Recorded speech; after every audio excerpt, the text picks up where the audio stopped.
So we've talked positive stress, and before we get into toxic stress, let's talk about this thing in the middle, tolerable stress.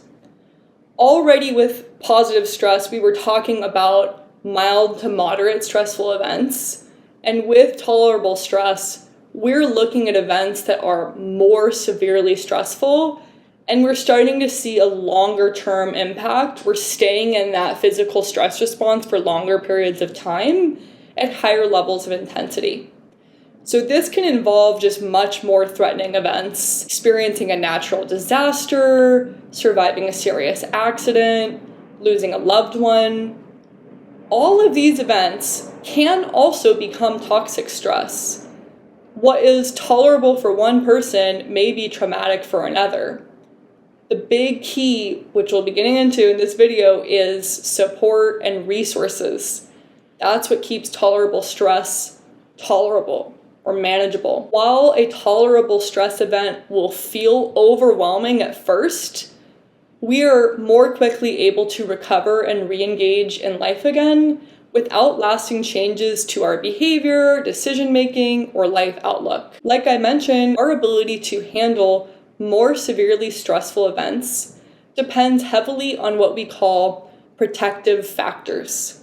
The biggest one being supportive relationships. We are built to be a social species, so we are wired, especially our nervous systems, to feel safer and reground through social interaction. Our parasympathetic nervous system state, or ventral vagal state, is the most grounded state we can experience in our bodies, and that is the state of social connection, openness to receiving from others, connecting with others, and getting back to that space where we can receive support and feel less alone is the biggest key to stress feeling manageable. In contrast to this, feeling isolated during a stressful event increases our feelings of helplessness, and we may feel way more out of control. To keep big stressful events in a tolerable range, we need two things. We need emotionally safe and compassionate people in our lives that are there doing their best to support us. But inside of us, we also need the ability to take in some of their care and support in order to recover. We in the US, where I'm based, and in the Western world at large, are seeing an epidemic of loneliness. So this type of social connection, the ability to receive care from others, is not something to be taken for granted. It's something that can often be hard to achieve and that we may spend a long time building. As we're building up our sense of social support, access to adequate resources is also key. What do I mean by resources? I want to start with the basics, having our basic needs met. That's, do we have enough sleep? Food? Do we have shelter? Physical safety? There's other types of resources too, though, which includes access to helpful information, to supportive services, to community resources, access to coping tools or healing tools to navigate that stressful event. All of these protective factors can increase our sense of agency and reinforce positive core beliefs like, I can handle this, I will heal, or this too shall pass. Even though tolerable stress may last longer, we eventually stabilize, or at least are able to take breaks from processing the stress just for our bodies and nervous systems to recover and regulate.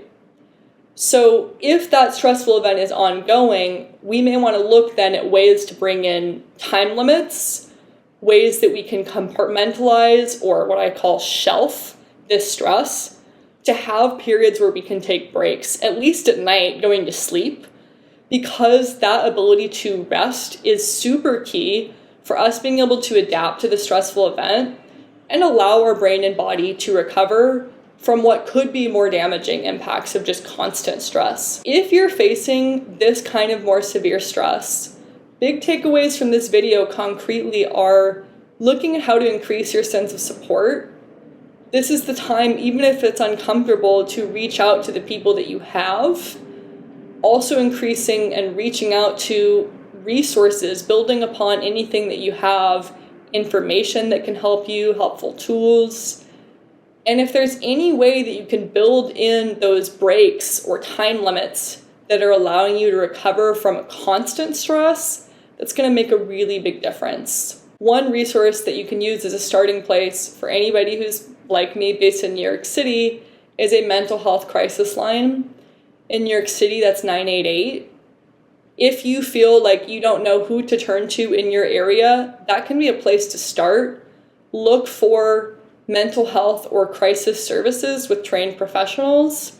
And a lot of the times you'll be connected to a case manager that can give you other resources too, to help you navigate what you're dealing with and feel less alone. As you're going through this and trying to bring back in those support and resources, remember, just in terms of holding on to some hope here, that our nervous systems and bodies are truly built to heal. We are built to adapt, even from severely stressful events, especially if we have the right tools and supports.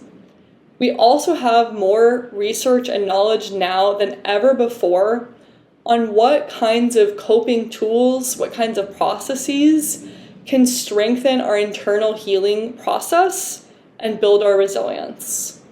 A really big goal of mine in creating this channel is to share more of these healing tools with people, share the knowledge so that people can feel more empowered in their own healing journeys, especially for those of you who don't have access to therapy. So I hope that this video feels helpful, especially for anybody who is navigating one of these severely stressful events and just remembering and tapping into your own inner resilience.